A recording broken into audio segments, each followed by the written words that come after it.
नमस्कार दोस्तों, स्वागत है आप सभी का आपके अपने YouTube channel GK search engine पर। आज है 6 अप्रैल और 6 अप्रैल से रिलेटेड राजस्थान करंट अफेयर्स के जितने भी इम्पोर्टेंट क्वेश्चन हैं उन सभी को हम इस वीडियो में डिस्कस करने वाले हैं।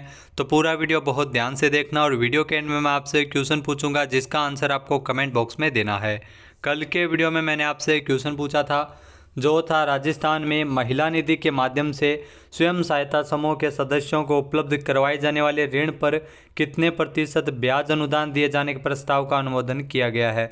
तो इस पर 8% ब्याज अनुदान दिया जाएगा, यानी कि सी ऑप्शन इसका बिल्कुल सही था। जिन दोस्तों ने सी ऑप्शन कमेंट बॉक्स में सही जवाब दिया था उनको हार्दिक शुभकामनाएं।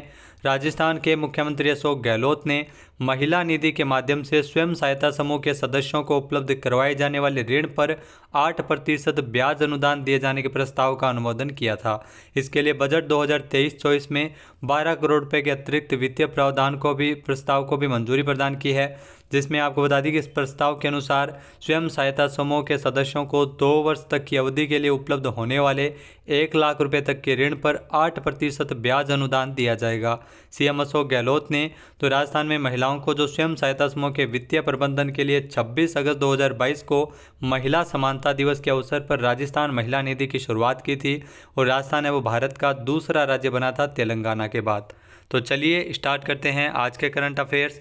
पहला क्वेश्चन है, राजस्थान के किस जिले में वंचित बालिकाओं और महिलाओं को सॉफ्टवेयर प्रोग्रामिंग सिखाने के लिए एक नया अभियान अभिलाषा कार्यक्रम शुरू किया गया है। तो ध्यान रखना, अभिलाषा कार्यक्रम है जो उदयपुर जिला प्रशासन के द्वारा शुरू किया गया है, यानी कि ए ऑप्शन इसका बिल्कुल सही है। आइए जानते हैं इंपॉर्टेंट फैक्ट्स। तो उदयपुर जिला प्रशासन के द्वारा जो राजस्थान में जो वंचित बालिकाओं और महिलाओं को सॉफ्टवेयर प्रोग्रामिंग सिखाने के लिए एक नया अभियान शुरू किया है। इस अभियान को अभिलाषा कार्यक्रम नाम दिया गया है। इस अभियान के तहत वंचित पृष्ठभूमि की 28 वर्ष से कम आयु की न्यूनतम 10वीं पास बालिकाओं और महिलाओं को 15 महीने का निःशुल्क आवासीय कोडिंग सॉफ्टवेयर प्रोग्रामिंग प्रशिक्षण इसमें दिया जाएगा और आवासीय प्रशिक्षण पूर्ण रूप से निःशुल्क रहेगा। लैपटॉप सहित कई प्रकार की सुविधाओं के साथ इसमें दिया जाएगा।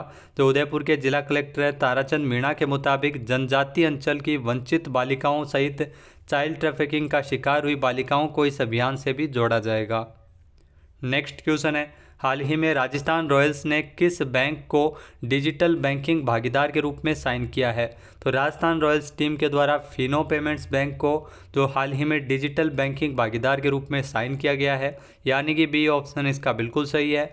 आइए जानते हैं इंपॉर्टेंट फैक्ट्स।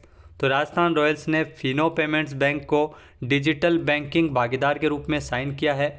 अप्रैल 2023 में फिनो पेमेंट्स बैंक ने घोषणा की कि उसने इंडियन प्रीमियर लीग आईपीएल के सीजन 16 के लिए राजस्थान रॉयल्स के साथ अपने सहयोग का नवीनीकरण किया है। इस साझेदारी से व्यापक दर्शकों के लिए एक अभिनव डिजिटल बैंकिंग समाधान प्रदान करने की उम्मीद है।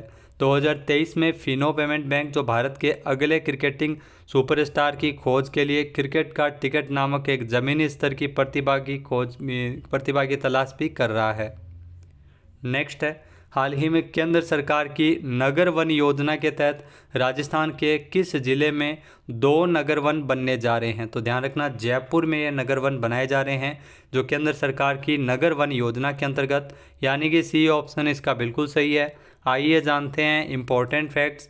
तो केंद्र सरकार की नगर वन योजना के तहत जयपुर में एक ही नहीं जबकि 2 नगर वन बनाए जा रहे हैं। जयपुर के खातीपुरा के साथ अब मोहाना में भी नगर वन बन सकेगा। इसके लिए केंद्र सरकार ने 1 करोड़ 4 लाख रुपए की वित्तीय राशि स्वीकृत की है, जिसमें आपको बता दें कि जयपुर की बगरू विधानसभा में सांसद आदर्श ग्राम योजना के तहत चयनित मोहाना पंचायत में वन विभाग की 26 हेक्टेयर भूमि पर यह नगर वन बनने जा रहा है। केंद्र सरकार की तरफ से इसके लिए 1 करोड़ 4 लाख रुपए की राशि स्वीकृत की गई है और हाल ही में जयपुर के खातीपुरा क्षेत्र में भी एक नगर वन केंद्र सरकार की तरफ से स्वीकृत हुआ था। तो 2 नगर वन है जो जयपुर में बनने जा रहे हैं।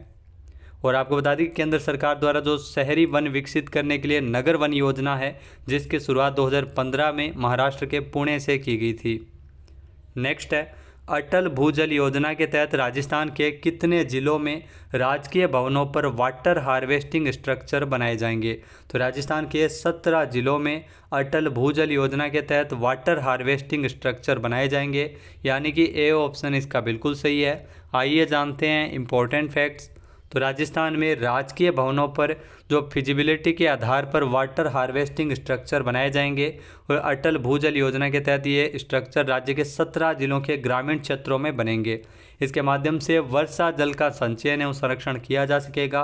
अतिरिक्त मुख्य सचिव जलदाय एवं भूजल के डॉक्टर सुबोध अग्रवाल की अध्यक्षता में 4 अप्रैल 2023 को प्रदेश में जल संरक्षण एवं भूजल रिचार्ज की दिशा में एक नवाचार के तहत निर्णय लिया गया था, जिसमें राजकीय भवनों पर ये वाटर हार्वेस्टिंग स्ट्रक्चर है वो राजस्थान के 17 जिलों में जो ग्रामीण क्षेत्रों में बनाए जाएंगे। पूर्व प्रधानमंत्री अटल बिहारी वाजपेयी जी की 95वीं जयंती के अवसर पर 25 दिसंबर 2019 को पीएम मोदी ने अटल भूजल योजना की शुरुआत है वो देश में की थी। नेक्स्ट है, हाल ही में रेरा में कितने प्रोजेक्ट पंजीकृत होने पर राजस्थान आवासन मंडल जो देश की सबसे बड़ी रेरा रजिस्टर्ड संस्था बन गई है? तो 100 प्रोजेक्ट है वो पंजीकृत होने पर राजस्थान आवासन मंडल देश की सबसे बड़ी रेरा रजिस्टर्ड संस्था बन गई है, यानी कि ए ऑप्शन इसका बिल्कुल सही है। आइए जानते हैं इम्पोर्टेंट फैक्ट्स। तो राजस्थान आवासन मंडल के 100 प्रोजेक्ट अब रेरा में पंजीकृत हो चुके हैं। यहाँ रेरा में 100 प्रोजेक्ट पंजीकृत होने पर राजस्थान आवासन मंडल देश की सबसे बड़ी रेरा रजिस्टर्ड संस्था बन गई है। रेरा यानी रियल इस्टेट रेगुलेटरी अथॉरिटी इसका पूरा नाम है। स्वायत्त शासन मंत्री शांति धारीवाल और रेरा के जो चेयरमैन NC गोयल के नेतृत्व में मंडल के सभी प्रोजेक्ट में रेरा की पालना में सुनिश्चित करवाई जा रही है। राजस्थान आवासन मंडल के जो आयुक्त है पवन अरोड़ा के मुताबिक 6 अप्रैल को मंडल मुख्यालय पर एक लघु समारोह आयोजित किया जा रहा है, जिसमें रेरा राजस्थान के चेयरमैन NC गोयल को राजस्थान आवासन मंडल की ओर से सम्मानित किया जाएगा। साथ ही साथ आवासन मंडल के 100 प्रोजेक्ट रजिस्टर्ड होने पर रेरा की तरफ से ट्रॉफी भी प्रदान की जाएगी। नेक्स्ट है, हाल ही में राजस्थान सिटी ट्रांसपोर्ट कॉरपोरेशन का गठन करते हुए राजस्थान में कितनी नई बसों का संचालन शुरू किया जाएगा? तो राजस्थान में 500 नई बसों का संचालन शुरू किया जाएगा, यानी कि बी ऑप्शन इसका बिल्कुल सही है। आइए जानते हैं इम्पोर्टेंट फैक्ट्स। तो राजस्थान के नगरीय क्षेत्रों में परिवहन सेवा अब और मजबूत होगी। जी हाँ, जल्द ही जयपुर, जोधपुर, अजमेर और कोटा में 500 नई बसों का संचालन शुरू हो जाएगा। मुख्यमंत्री अशोक गहलोत ने बसों के सर्विस मॉडल पर लेने के प्रस्ताव को मंजूरी प्रदान की है। यहाँ बसों के संचालन के लिए 132.24 करोड़ रुपए के वित्तीय प्रावधान को भी स्वीकृति दी गई है।